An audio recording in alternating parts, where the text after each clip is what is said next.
আসলে ছাত্রলীগ যারা করতো ওনারা আসতো কিন্তু এত উচ্চস্বরে কথা বলতো না, বলতো বোঝা যেত ওনারা আসলো তবে অনেক সময় দুই একটা ফাইন করতো।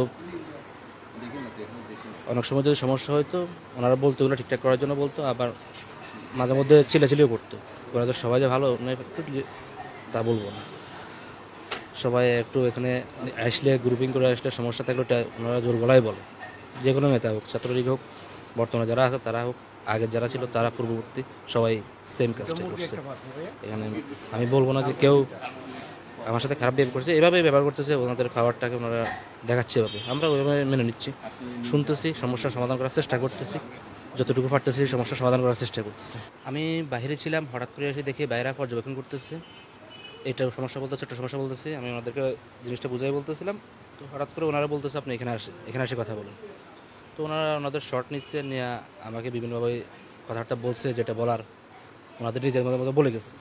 Just আমি শুনছি, এটাই আমার কাছে আপাতত কোনো রিয়েক্ট করার মতো। ওনাদের একটা গ্রুপিং ছিল, 15-20 জনের একটা গ্রুপিং ছিল, ওই রিয়েক্ট করার মতো অবস্থা ছিল না। কি এখন আমি একা ছিলাম এখানে দায়িত্বরত অবস্থায়, এই জন্য আমি কিছু বলতে পারিনি।